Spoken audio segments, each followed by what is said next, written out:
오늘 하나님 말씀은 창세기 5장 21절부터 24절에 기록된 말씀을 보시겠습니다. 에녹은 65세에 무드셀라를 낳고 무드셀라를 낳은 후 300년을 하나님과 동행하며 자녀를 낳았으며 그는 365세를 살았더라.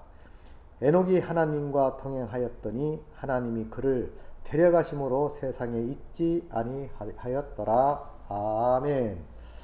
오늘 함께 은혜를 나눌 말씀은 에녹의 삶과 승천이라는 제목 아래 은혜를 나누려고 합니다.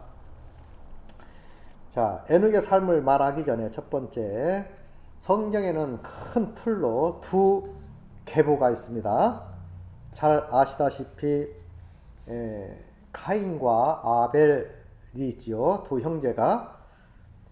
그래서 카인의 계보와 또는 아벨의 계보가 있습니다. 그러나 이 아벨은 카인에게 죽임을 당하고 다시 아담이 동침하여 낳은 아들이 셋인데, 다시 말하면 셋의 계보가 되겠지요. 그러면 오늘 말씀도 보니까 창세기 3장 15절에 보니까 내가 너로 여자와 원수가 되게 하고 너의 후손도 여자의 후손과 원수가 되게 하리니 라고 기록되어 있어요. 그럼 무슨 얘기냐? 여자의 후손이 있고 또 뱀의 후손. 그러니까 여자의 후손은 그 셋, 다시 말하면 아벨의 계열, 아벨이 죽고 다시 태어난 아들이 셋의 계열, 여자의 후손, 그 후손을 통해서 예수 그리스도께서 오시지요. 그래서 여자의 후손의 계열이 있고 또는 뱀의 후손의 계열이 있다. 성경에서 뱀은 사탄 마귀를 상징하지 않습니까? 자, 그렇다면은 하나님을 잘 섬기는 자가 있고 또 한 부류는 하나님을 섬기지 아니한 자가 있다. 이 두 줄기, 하나님을 잘 섬기는 자들, 또 하나님을 섬기지 아니한 자들, 두 줄기가 있는데 그게 바로 카인의 계열과 또는 아벨의 계열이지요.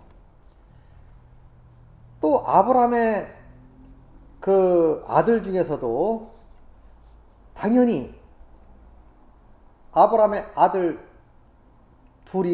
둘로 말하면 하나는 이스마엘이죠. 이스마엘. 그 후처를 통해서 얻은 아들이 이스마엘.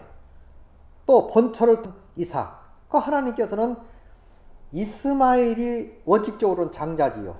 그러나 하나님께서는 이스마엘을 버리시고 이삭을 인정한 것을 알 수 있습니다.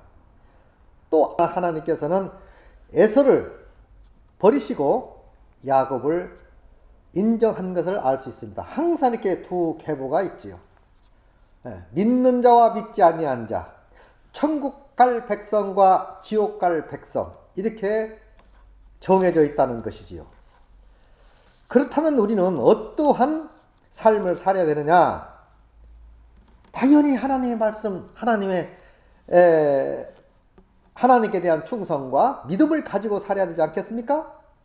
그러나 반대로 하나님을 믿지 아니하고 사람 중심, 자기 중심으로 살아가면 그건 지옥 갈 백성이 된다는 것이지요. 말씀을 보면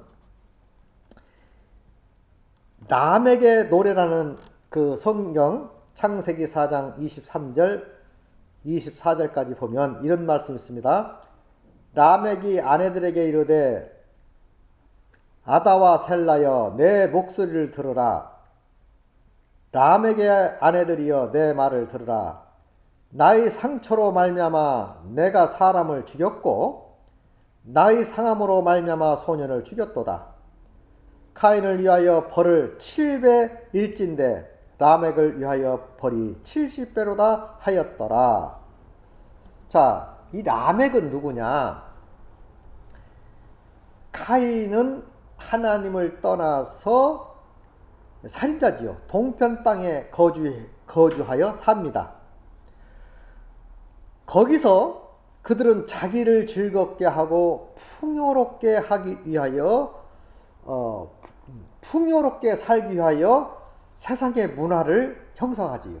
그러니까 하나님을 믿고 하나님이 주시는 말씀에 의하여 살아가야 되는데 하나님과 상관없이 내 스스로 살아가야 되니까 당연히 세상에 소망을 두고 세상의 문화를 형성해서 세상 중심, 사람 중심, 내 중심으로 살아가는 불이었다 그 말이지요.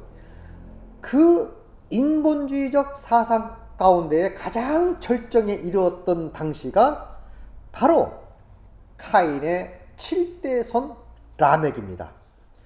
이 라멕 당시 때가 가장 인본주의의 절정을 이루었다고 합니다. 그래서 그가 말합니다. 내가 사람을 죽였고 나의 상함으로 말미암아 소년을 죽였도다. 카인을 위하여 벌을 7배나 더할진대 라멕을 위하여 벌을 70배로다 하였더라. 무슨 얘기냐? 카인이 죄를 지고 살아갈 때에 사람들이 자기를 죽이려 했어요. 너무 두려우니까 하나님께 나와서 나를 살려달라고. 그러니까 그에게 표를 주면서 만약에 카인을 해롭게 하거나 죽인다면 벌을 7배나 더 받을 것이다. 그를 해하지 말라. 이렇게 하셨죠, 하나님이. 근데 이 말을 인용해서 라멕이 카인을 위하여 벌을 70배일진데 라멕을 위하여 벌을 70배로다 하였더라. 카인은 사람을 죽인 사람이지만도 그를 해하거나 죽이면 7배를 벌할 것이다. 이렇게 했기 때문에 그가 맞아 죽거나 그가 잘못을 해도 해를 당하지 않았어요. 그 말을 빙자하는 말로 그는 7배였지만 나는 70배를 보완을 받을 것이다 라는 기고만장한 말을 합니다. 라멕의 자녀들을 보면 창세기 4장 20절, 21절, 22절까지 보면 이런 말씀이 되어 있어요. 아다야는 야발을 낳았으니 그 장막에 거주하며 가축을 치는 자의 조상이 되었고 그의 아우 이름은 유발이니 그는 수금과 통수를 잡는 모든 자의 조상이 되었으며 셀라는 두발 가인을 낳았으니 그 구리와 쇠로 여러 가지 기구를 만든 자요 두발 가인의 누이는 나만이었더라. 이렇게 말하고 있어요. 무슨 말이냐? 라멕의 자식들, 그 후손들이 장막에 거하면서 가축하는 자, 통수 불고 한마디로 음악을 하는 자, 또는 새와 구리 여러 가지 기구를 만드는 자, 아무튼 세상 물건 모든 것을 만들어서 그것을 위안 삼아 살아간 후손이었다. 절정에 이르는 삶을 살았다. 인본주의의 절정을 이루는 삶을 살았다는 얘기지요. 그게 바로 지옥 갈 백성이다. 인간적으로는 하나님 중심, 말씀 중심으로 살아간 것 같지만 그 역시 그들은 다 인간적이었다. 인본주의였다. 결국 믿지 않은 자였다. 오늘날도 마찬가지입니다.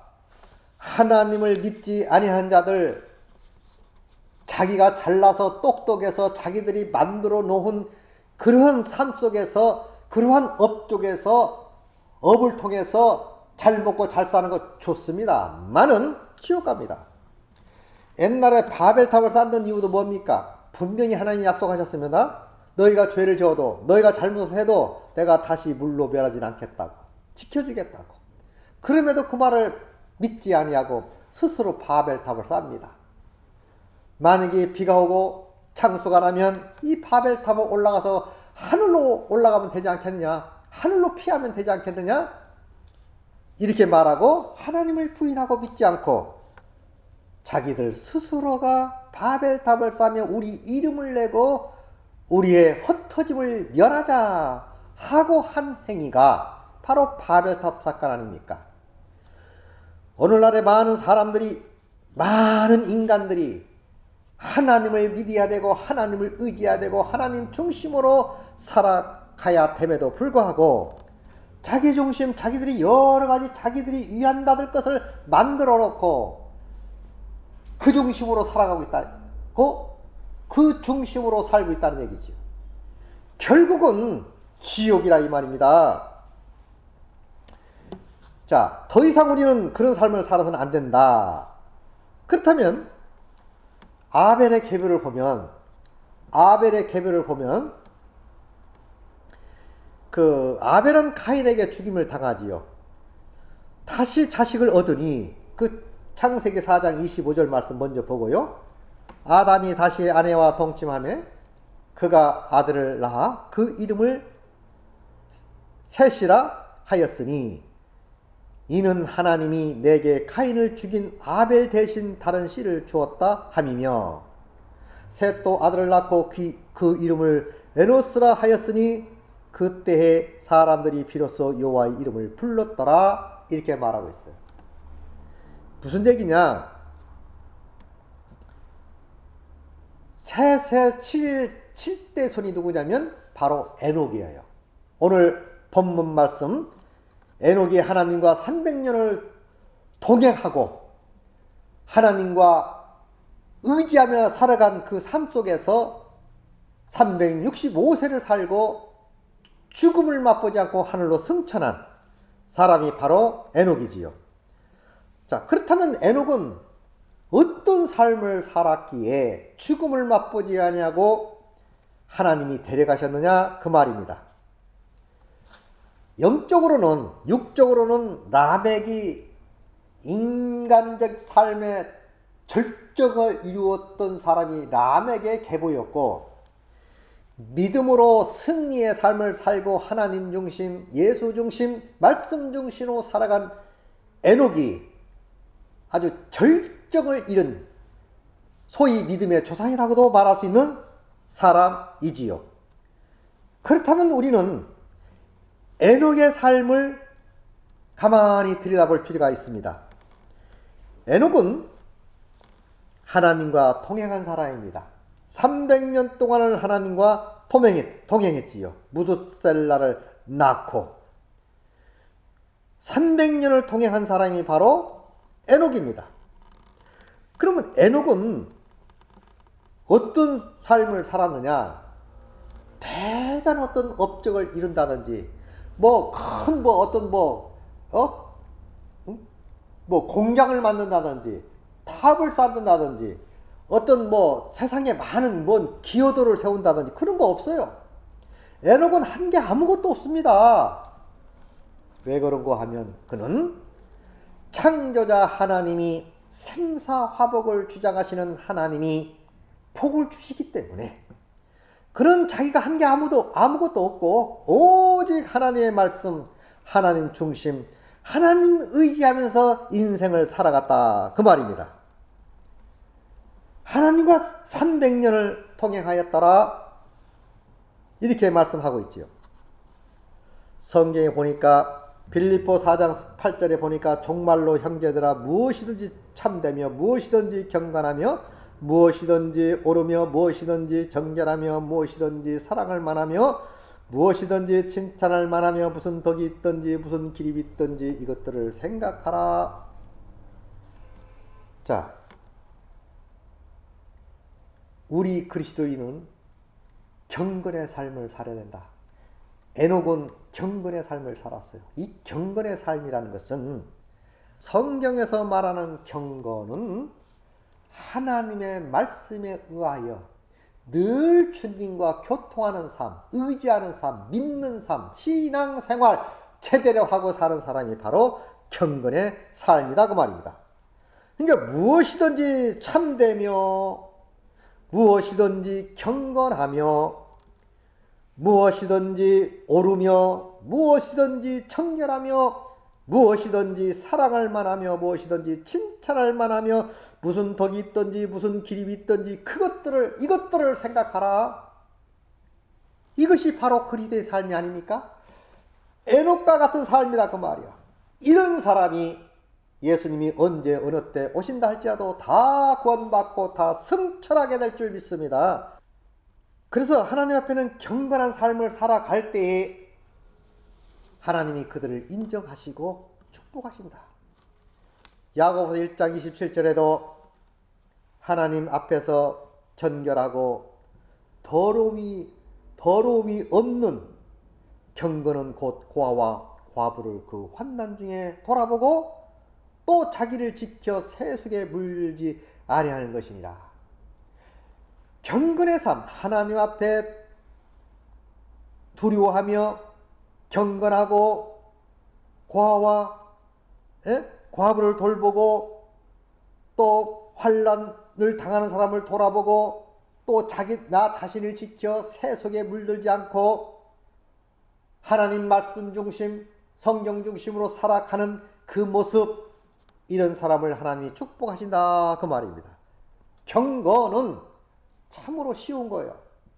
내가 스스로 만들어내는 게 아니고 돌 닦아 되는 게 아니라 하나님 의지하고 하나님 말씀 부여잡고 늘 기도하면서 감사하면서 감격하면서 예배 철저히 드리면서 살아가는 사람, 그게 바로 경건이다 말이에요.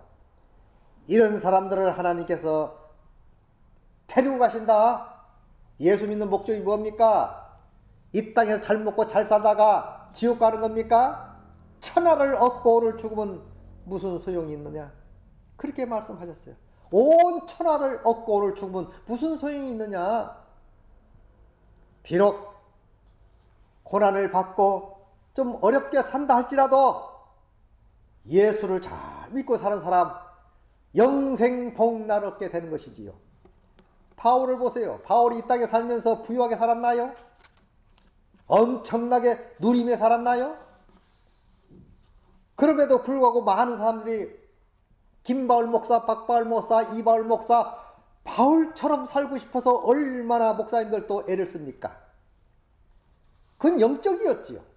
비록 육신적으로는 늘 감옥 가고 매맞고 고통당하고 절망과 좌절 속에서 인간적으로 보면은 참으로 불쌍한 사람이었어요. 그러나 그는 불쌍한 자가 아니었지요. 승리자요, 이긴 자요, 하나님이 기뻐 받으시는 자가 아닙니까? 하나님 우리에게 무엇을 원하십니까? 하나님은 원하는 거 아무것도 없어요. 단 나 믿어라, 나를 믿어라, 그리야 너와 내 집이 구원을 받는다. 주 예수를 믿어라, 너와 내 집이 구원받는다라고 자꾸 말씀하지 않습니까? 그런 믿는 자가 승천을 얻는 거지요. 누구든지 예수 믿으면 멸망치 않고 영생을 얻으리라 말씀하신 것처럼 말입니다. 디모데 전서 4장 8절, 육체의 연습은 약간 유익이 있으나 경건은 범사에 유익하니 금생과 내세의 약속이 있느니라 그랬어요. 육체의 연습, 약간의 유익이 있어. 육체적으로도 경건하게 살고 깨끗하게 살고 열심히 살면 유익이 있습니다. 약간의 유익. 그러나 그건 이 땅에서의 유익을 얻고 살지 내세는 없다 그 말이지요. 그러나 경건은 범사에 유익하니, 경건은 범사에 유익하니 금생과 내생의 약속이 있느니라. 경건이 뭐라겠어요? 하나님 붙들고 사는 거, 하나님 의지하고 사는 거, 말씀 중심, 예배 중심 사는 생활, 이걸 경건 아닙니까? 이 경건이야말로 금생과 내세의 약속이 있다. 하나님을 떠나서 열심히 사는 사람 많습니다. 하나님을 떠나서 깨끗하게 올바로 사는 사람 많아요. 그러나 육체에 약간의 유익은 있을지라도 내세에는 아무것도 없다는 것이지요. 그러면 정말 이 가치성을 우리가 깨닫고 인정하고 하나님 의지하고 살아가야 되지 않겠습니까? 엘리야는 왕하 2장 11절 보니까 두 사람이 행하며 말하였더니 호련히 불수리와 불말이 두 사람을 격하고 엘리야가 회오리 바람을 타고 승천하였더라. 회오리 바람 타고 승천했더라. 엘리야의 제자 아닙니까? 내가 당신을 떠나지 않겠습니다. 당신을 떠나지 않겠습니다. 끝까지 따라가지요. 성천한 곳까지 따라가지요. 당신의 영감이 나에게 갑절이 있길 원합니다. 그러나 그 대화 끝난 후에 그는 하늘에서 불수리와 불말을 보내어 그를 성천시키지 않습니까? 마찬가지로 여러분과 나도 예수님이 어느 때 어느 시에 올는지는 모르지만, 아무도 모르지만 우리들이 삶 속에 예수님이 오신다면 오 주여 인자 오시나이까 하고 받아들이겠지만, 설사 죽는다 할지라도, 잠잔다 할지라도, 성경에서는 죽음을 잠이라고 그럽니다. 잠잔다 할지라도 예수님이 이 땅에 오실 때에 다 부활하여 하나님과 더불어 승천하게 되는 거 아닙니까? 그래서 예수 믿는 거예요. 우리 모두 다 구원받고 승천하는 여러분 되시기 바랍니다. 그것이 예수 믿는 삶이라는 얘기지요. 또한 하나님을 기쁘게 하는 삶이 중요합니다. 히브리서 기자는 에녹이 죽음을 보지 않고 옮겼는데 그는 하나님을 기쁘시게 하는 자라 증거를 받았다고 말합니다. 그는 하나님을 기쁘시게 하는 자라. 여러분, 하나님을 기쁘시게 하는 자가 되시기 바랍니다. 하나님을 기쁘게 하는 일이 뭡니까? 예배 중심이요, 예배 중심.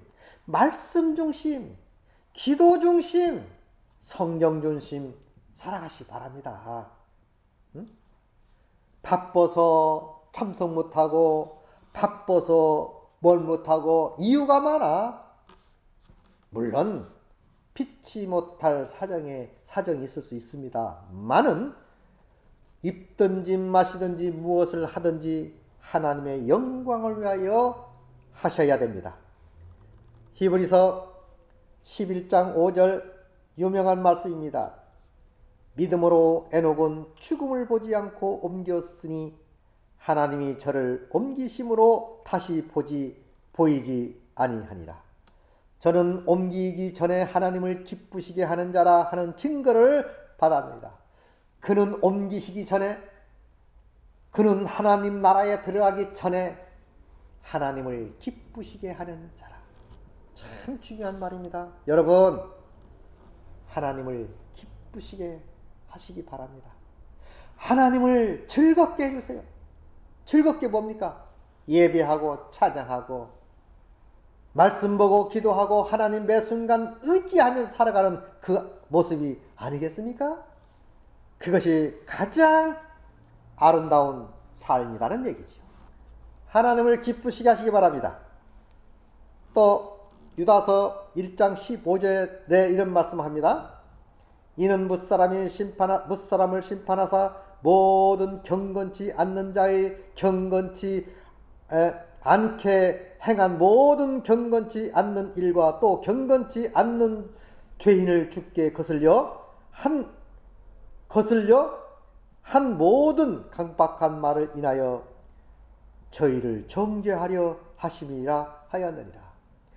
경건치 않게 경건의 삶을 살지 아니하면 그건 정죄를 받는다.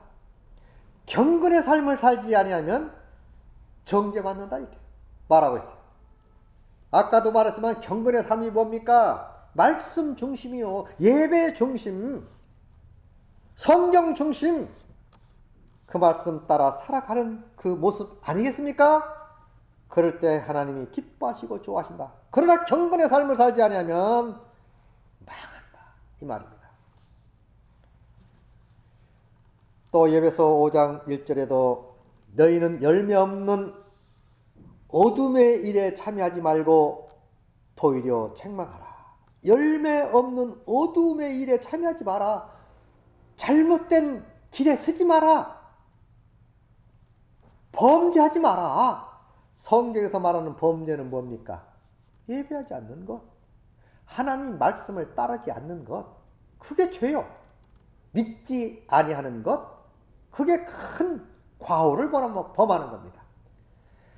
믿느냐 믿지 않느냐에 따라서 흥망성쇠가 결정되는 거예요. 에녹의 계열, 자 아벨부터 셋, 그 에녹의 계열은 말씀 중심, 예배 중심, 하나님 중심, 하나님을 영화롭게 한 사람들의 줄기이고, 또 한 줄기 카인의 줄기, 람에게 줄기는 하나님을 믿지 아니하고 말씀을 따르지 아니하고 인간 중심, 세상 중심, 내 중심으로 살아간 그 모습을 말하는 거예요. 그렇다면 여러분 어떤 중심으로 살아갈래요? 그냥 인간적으로 살다가 말래요? 그럭저럭 살다가 이 땅에서 죽으면 그만입니까? 잘 먹고 잘 살다가 죽으면 그만이요? 죽으면 그만이 아니지요. 분명히 하나님은 잘 믿어도 부활시킬 것이고 안 믿어도 부활시킬 겁니다. 잘 믿는 사람은 부활해서 의인의 부활이라고도 하지요. 천국에 이르게 할 것이요. 안 믿고 죽은 사람들은 다시 부활시켜서 지옥에 보내요. 지옥에서 헤아릴 수 없는 나라를 살게 된다 그 말이에요. 여러분 무엇을 선택하겠습니까? 하나님 믿는 건 너무 쉬운 거예요. 아무 조건 없습니다. 믿기만 하면 돼요. 예배 중심, 예배 잘 드리고 하나님 말씀 잘 따르고 살아가는 그 모습, 그것이 사람을 정결하게 하고 경건하게 하고 아름답게 만들어준다 그 말이지요. 그러나 그걸 저버리고 내 중심, 세상 중심, 이걸 세속화됐다, 세속적 삶을 살게 되면 내 스스로가 더러워져서 결국은 하나님으로부터 버림당하는 인생이 돼버린다. 어떤 길을 택해야 됩니까? 우리 모두가 하나님 중심, 예배 중심, 말씀 중심으로 살아 승리하는 여러분 되시기를 예수님의 이름으로 축복을 드립니다.